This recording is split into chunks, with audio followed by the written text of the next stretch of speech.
Promises were kept and promises were made, and today the Detroit Lions get back some more edge depth and a key player that they drafted here in 2025. I'm going to tell you all about it and why this is so important to the Lions for the rest of the season right now. Pressured by Hutchinson, he goes down again.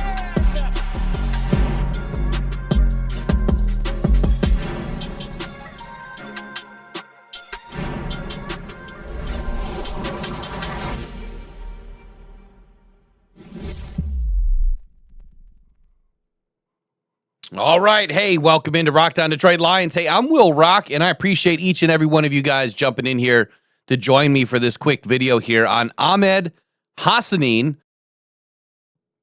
I got a story, though, that's going to go with this. We're not just going to tell you the deets that he just got back and he's re-signed and yada, yada, yada.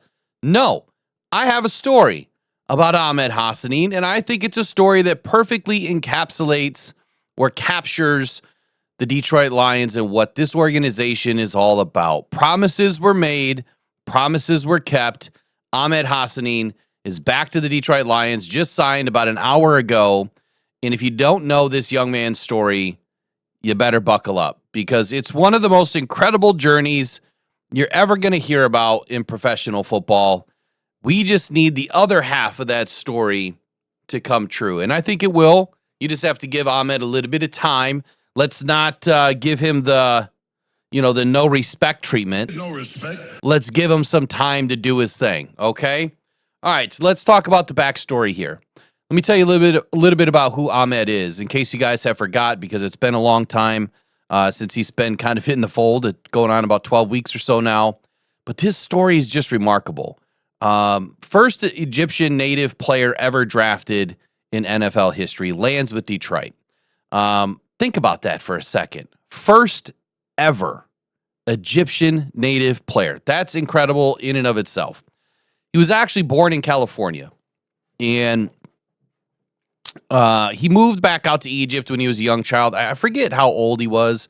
I honestly, I totally forget how old it was. I should have remembered that. But anyway, he grew up playing every sport except American football.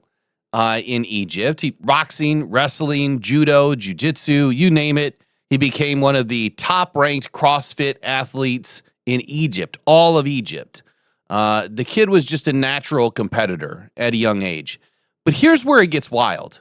At age 18, without even knowing how to speak English, he spoke English, then he left, kind of forgot it, came back, right? His half-brother, who we've met, good dude, Corey Besh, showed him some film of Aaron Donald. And that's all it took, right? He watched this film of Aaron Donald. He immediately was sucked in. He was hooked on American football. And he made the decision to move back to the United States to chase his NFL dream. I mean, come on. It doesn't get any better than that, right? I mean, I could stop right there. And the fact that he was drafted is enough. Game over, right? Best story I've heard in a long time. I'm going to repeat that. At age 18, not speaking fluent English, he started playing football in America for the first time. He dominated the lower levels of school competition. He turned heads at all the camps against bigger name prospects, mind you. He earned himself a scholarship, nonetheless, to Boise State. And in college, he racked up 24 career sacks, fourth most in Boise State history. His senior season alone, 9.5 sacks, 15.5 tackles for loss. Dude banged it out. Great season. The Detroit Lions selected him in the 6th round of the 2025 NFL Draft, 196th overall. And when he got that call, he said something to Dan Campbell that, again, perfectly captures what we are all about. And he said, and I quote, "I would die for you, coach."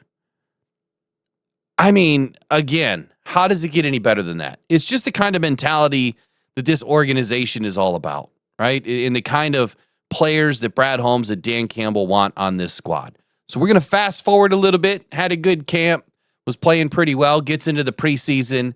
Everything was looking good for Ahmed Hassanein, heading into, like I said, into training camp, preseason, all that, looking good. And then disaster strikes.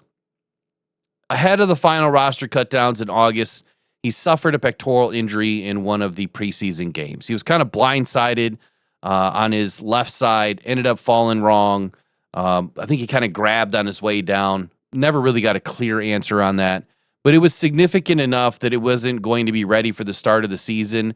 And in going to some sort of an IR, even IR with a designation to return, was not good enough either for the Lions to feel comfortable. They made a very sketchy move here. This is where the business side of football comes into play, and this is the important part to understand. The Lions had to make a decision here that they could either place him on injured reserve, which would keep him on the 53-man roster, but it would make him ineligible to play for at least 4 games. They could have done that. Or they could have released him with what's called an injury settlement, and that's what they did. But not only did they release him, what happens is when he's finally done with the injury portion, he becomes a free agent. Promises were made. Ahmed, you get back to health, we will bring you back to this team. Ahmed, I don't know what he said, but I'm just going to paraphrase here. I'm going to die for you, coach. I'm going to go put it together. I'm going to be back, and I only want to play for you. I only want to play for the Detroit Lions. So he made the promise. The Lions made the promise. The injury settlement agreement between the two parties, it's done. It's over.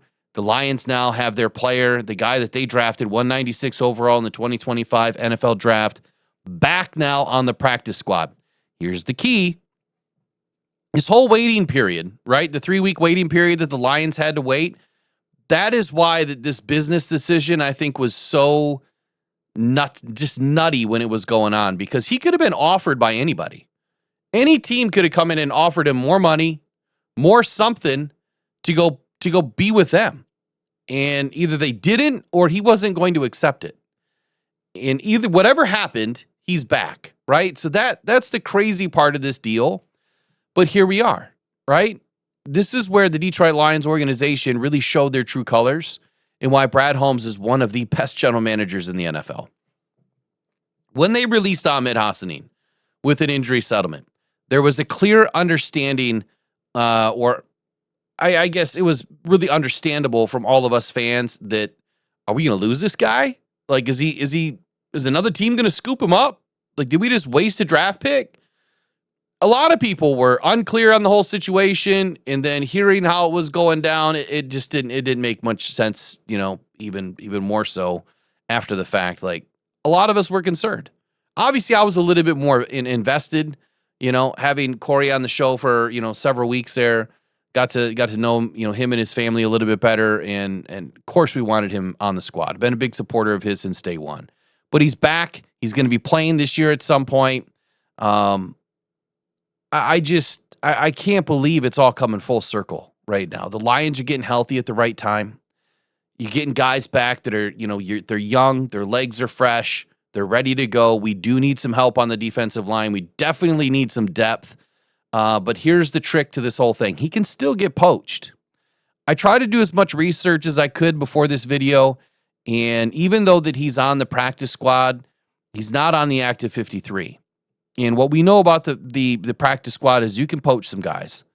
And again, based on what I've read in the collective bargaining agreement, even though he went through an injury settlement, he is still under the same accruity level of seasons played within the league, which means he hasn't accrued enough seasons to be a vet, which means he can be poached off the practice squad. So even though he's back, that doesn't mean that he could stay. And the Lions would get nothing in return. So this is kind of what it means for the Lions and Ahmed. First, it adds depth to the pass rush. Second, it adds developmental investment for the Lions. He's 6'2", 6'3", 260 pounds ish. Runs like a 4.7 40. So he's a guy that you want to develop. He's going to give us a little bit more of that speed end, but he has a good combination of size and strength. Something that we need, obviously, in the toolbox as we get deeper into the season. Third, and maybe the most important, I think it sends a message to the entire locker room right now, and the entire league, really, that the Detroit Lions take care of their own. We do, right? This is what the Lions set out to do, and they're doing it. They've done it with everybody. I don't care who it is, they've done it with everybody. So welcome back, Ahmed Hassanein. I'm excited to have you back, and even more so, man, I'm excited to see you on the field in your first real NFL game during a regular season. I hope to be there in the stands rooting you on. It's going to matter to me. and I know it's going to matter to you, so I can't wait to see it back. Finally, kind of skipped over this, but practice squad. Here's what it means. Any NFL team can sign a player off another team's practice squad to their 53-man active roster. That's the main sticking point. You can't go practice squad to practice squad. You can only go practice squad to 53. That's number one. The original team has no right to match. Okay? Unlike free agents, unlike restricted free agents, there's no matching period. If another team offers an active roster spot, the player can leave immediately. The Lions cannot block the move unless they use one of the 4 protections that they can use every week, which I'm assuming that they're doing. I haven't read anything. I just saw it flash that he was back. So I don't know if the Lions have already protected him, but that is hopefully a question that someone is going to ask Dan Campbell this week. Do you plan on protecting him every week, or do you have faith in the system? Hopefully they protect him. But you know what? We're up against it with injuries, so who knows who they're protecting right now. The fact that he has 0 accrued seasons, like I was saying earlier, means that he's only eligible for the practice squad with no protection. He can be poached. It's that simple. I'm not going to go into it for another 4 or 5 minutes, just trying to draw this out. He's here. I'm glad he's back. The Lions are getting deeper, and I think that they're only going to get better. Josh Pascal's coming back now, right? His window's open. Ahmed's ready to go. He's on the practice squad. So we're getting better, ladies and gentlemen. I know that there's people still crying for edge. We just got 2 back, and everyone's pretty healthy. We still have Davenport to come back. Wait till he gets back. That's 3 edge and defensive linemen that we're going to get back in the matter of a month. It's huge. We're going places. The season is just getting started. Dan Campbell's calling plays. Who's got it better than us, baby? Nobody. See you in the next one. Bye-bye. Pressured by